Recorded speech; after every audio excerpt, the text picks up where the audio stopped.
টাকা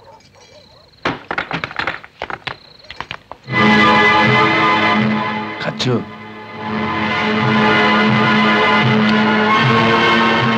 আবার তুমি এত রাত্রে এসেছো দাদা বাবু? তো তোমার মেয়ে হঠাৎ খাওয়া ফেলে উঠে গেল কেন?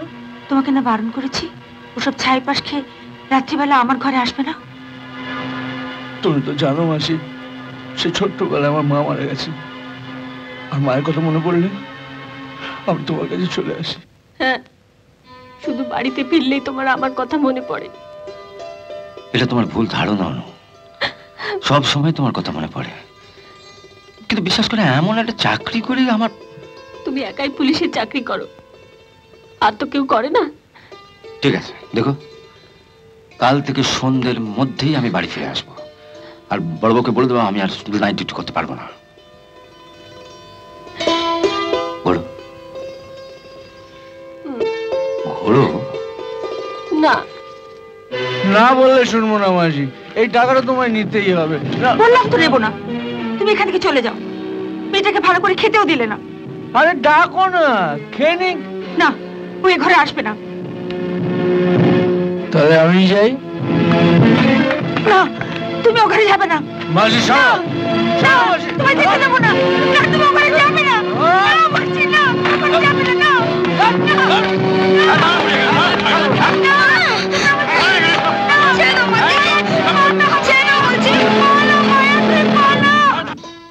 কোথায় পালাবে? যেদিকে দু চোখ যায়। তুমি আমার ছেড়ে যেতেই পারবে না। সেটা বোঝো বলেই তো এত কষ্ট দাও।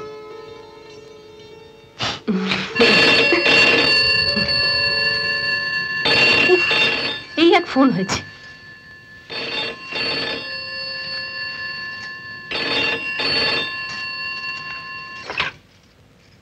হ্যালো,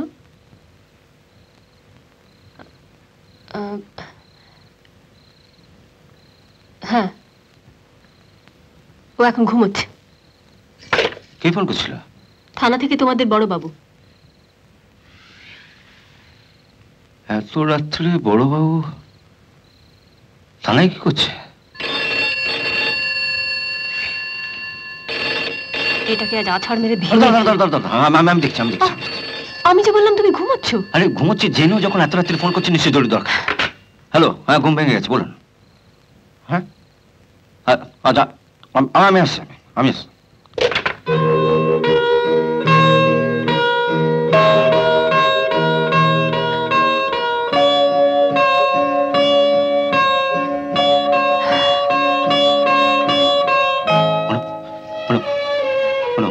এক সাংঘাতিক কিছু ঘটেছে। বড়বাবু বলছেন ফোনে বলা যাবে না, আমাকে যেতেই হবে। Please please.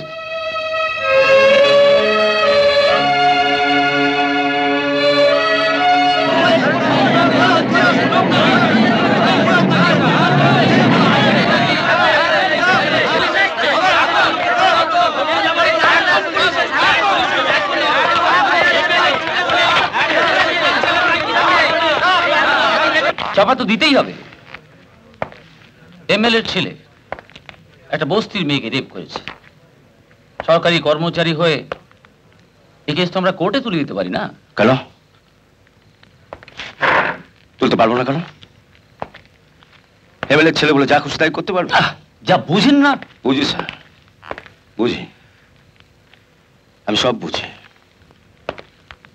নিজে বস্তিতে না গিয়ে মাঝরাত্রে কেন আমাকে ডেকে পাঠালেন বুঝিনি ভাবছেন? সময় নষ্ট করবেন না। বস্তির লোকদের তো আপনি জানেন, এখন 10 জন এসছে, দেরি হলে সব পিল পিল করে আসতে আরম্ভ করবে। যান, একবার গিয়ে নিজের মুখটা দেখিয়ে আসুন। তাড়াতাড়ি যান, আপনি এলে আবার আমি ঘুমোতে যাব। গরিবের কোনো মা বাপ নেই গো, যত অত্যাচার গরিবের উপর। এই হচ্ছে গরিবের কোনো মা বাপ নেই, যত অত্যাচার গরিবের উপর।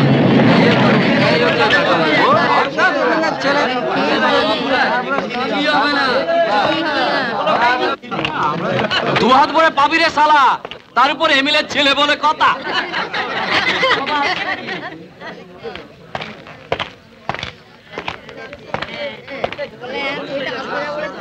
আমি তোমায় বিরক্ত করতে চাইনি বাবা। এরাই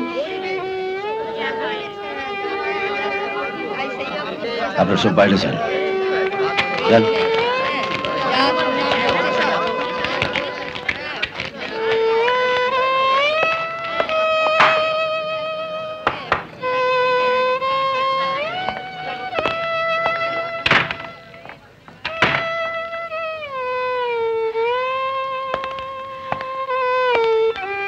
কি হয়েছিল বলুন তো?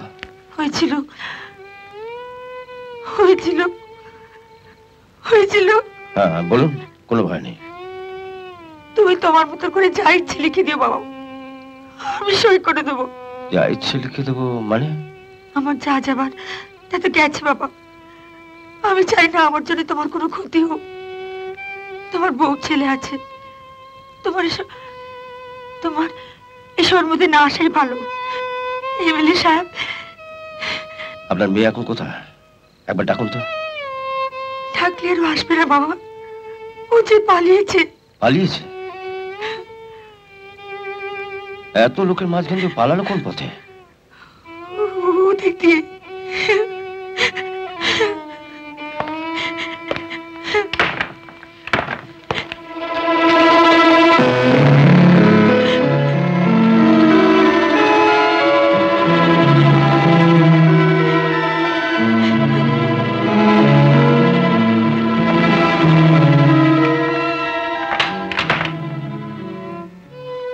হতভাগীর আমার মতো গরিবের ঘরে যখন জন্মালি, কি দরকার ছিল তোর অত রূপ নিয়ে জন্মানোর?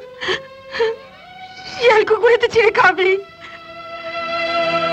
এতদিন ওকে পাড়া দিতে গিয়ে রাতে ঘুমোয়নি, এর জন্য ওর মনে খুব দুঃখ ছিল।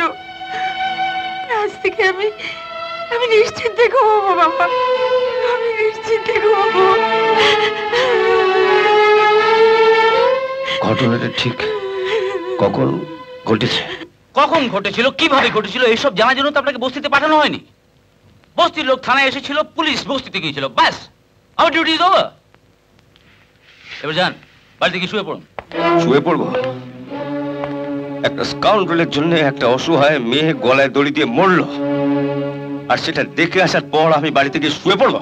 তা আপনি যদি থানায় বসে শোক পালন করতে চান তো করুন। আমি যখন সকালে আসবো, কেস রিপোর্টে ফাইলটা নিয়ে আসবেন। আমি যেমন বলবো তেমন লিখে দেবেন। আপনি কি লিখবেন? আপনি তো ঘটনার কিছুই জানেন না। এতে জানাজানির কি আছে? যা সত্যি ঘটেছে তা তো আর লেখা যাবে না। But why? লিখবেন মেয়েটির মা চরিত্রহীন ছিল। কোনো মায়ের নামে আমি মিথ্যে কলঙ্ক দিতে পারবো না।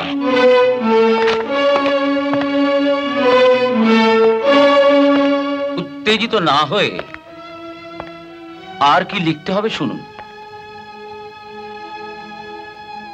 লিখবেন, বস্তির কিছু চ্যাংড়া ছেলেদের সঙ্গে মা আর মেয়ে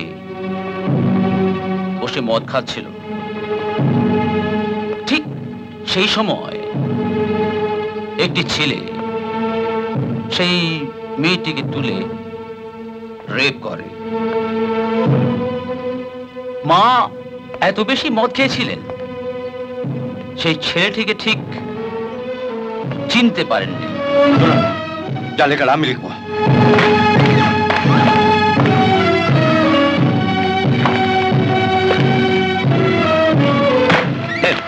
আপনি ঘুমোতে যাবার আগে অ্যারেস্ট ওয়ারেন্টটা লিখে দিয়ে যান। আপনি এমএলএ সাহেবের ছেলেকে অ্যারেস্ট করবেন? হ্যাঁ করবো, সম্পূর্ণ নিজের দায়িত্বে। নেন। আপনি পাগল হতে পারেন, আমি তো পাগল হইনি। বাড়ি যান, বাড়ি যান। এর মধ্যে 7-8 বার আপনার বাড়ি থেকে ফোন এসছে।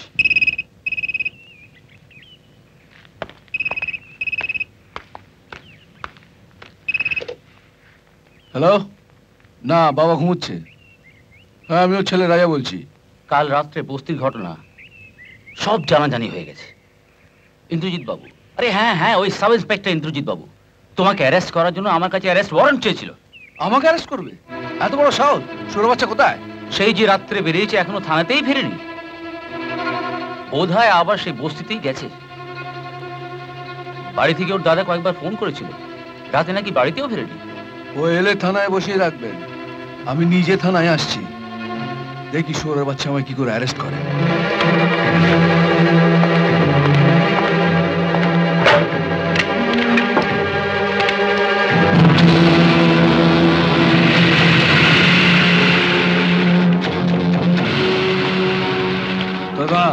আসি।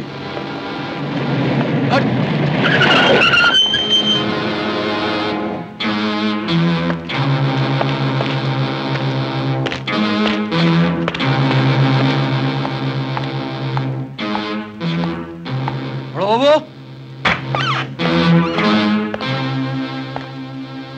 ওই শালা সরে বাচ্চা অফিসারটা কোথায়? থানায় ফেরেনি? থানায় ঢুকে মস্তানি?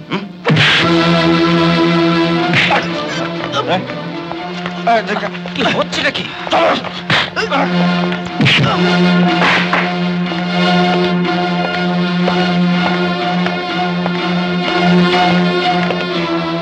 ভাই লক আপ করো।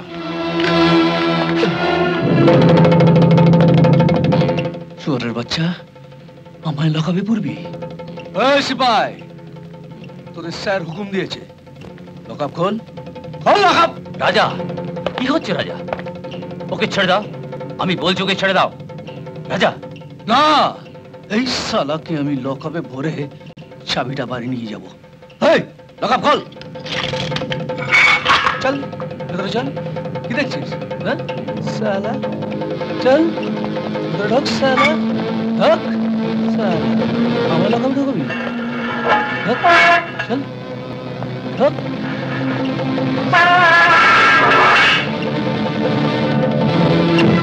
এই লকআপ বন্ধ কর।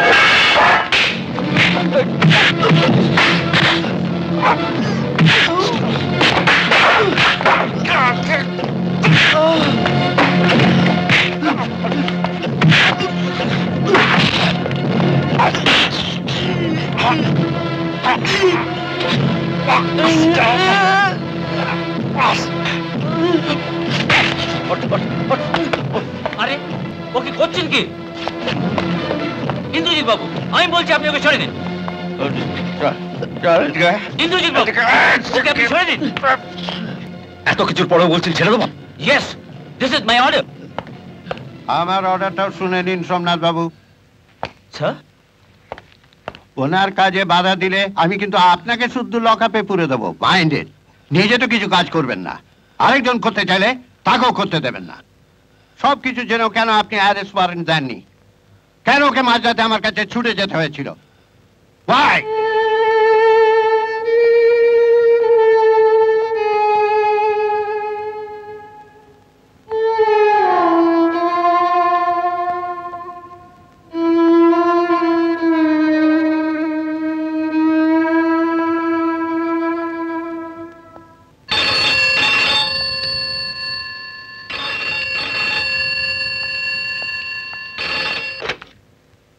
হ্যালো, হ্যাঁ বলছি।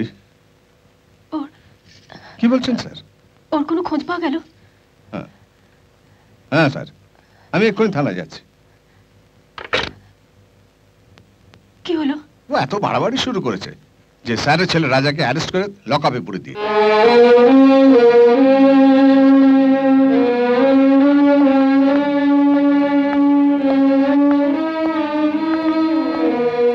দে, কিসে সই করতে হবে দে, ওকে ছেড়ে দে। তুমি তো জানো দাদা ভাই, এসব কেসে থানা থেকে জামিন দেওয়া যায় না। শোন, এটা স্যারের মান সম্মানের ব্যাপার। এটা মান সম্মানের ব্যাপার নয়, এটা ন্যায় অন্যায়ের ব্যাপার। ও অন্যায় করেছে, লকআপে থাকবে, ব্যাস। আরে শোন না। না, শুনবো না। এবার আমিও দেখবো ওনার কত বড় ক্ষমতা, ছাড়াক নিজের ছেলেকে। ছাড়াবো তো বটেই।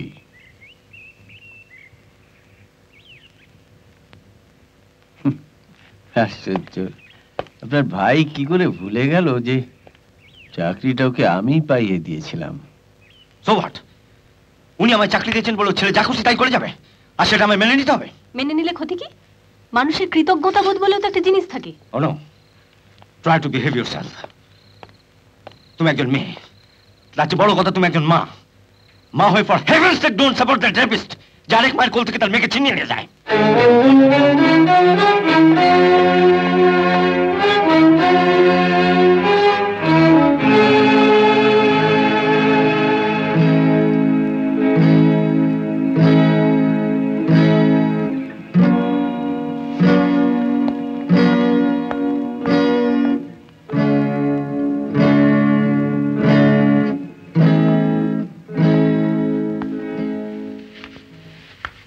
যে তুই যা করেছিস ঠিক করেছিস, কিন্তু শেষ রক্ষা করতে পারবে কি?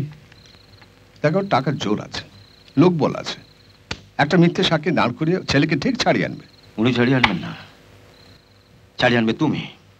ইউ সব কিছু জেনে শুনে একজন শিক্ষিত ব্যারিস্টার হয়ে বিবেক বুদ্ধি বিসর্জন দিয়ে কোর্টে একটা রেজিস্টার হয়ে লড়বে। ইয়েস, মক্কেলকে বাঁচানোই আমার কাজ, দ্যাট ইজ মাই প্রফেশন। আর আমার প্রফেশন তোমার ওই মক্কেলের ছেলেদের চাপকে সিধে করা। ছি ছি ছি, আমার এমন খারাপ লাগছে। ওকে একবার বাড়িতে আনতে দাও, দেখবে এমন শাস্তি দেব যে।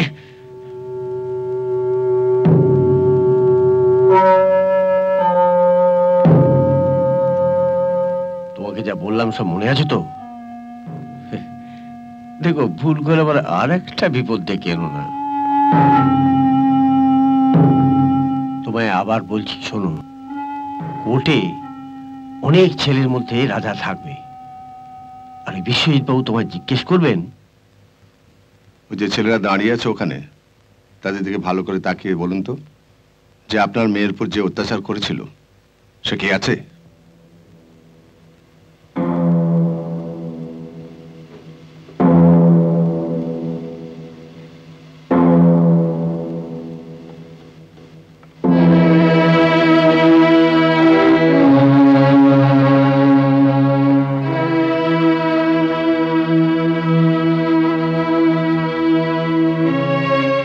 দেখো, ভুল করে যেন আরো একটা বিপদ ডেকে এনো না।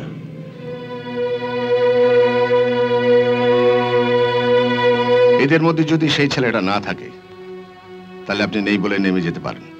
আছে কি নেই তা ওনাকে বলতে দিন।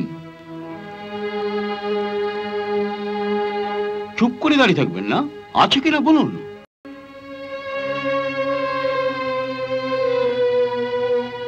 আছে। Order, order.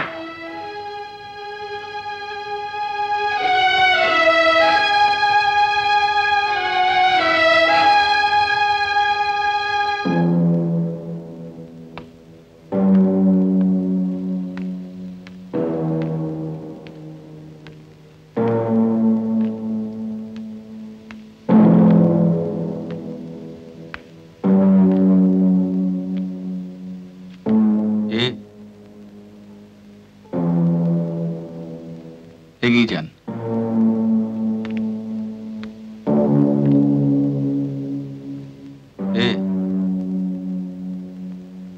এগিয়ে যান।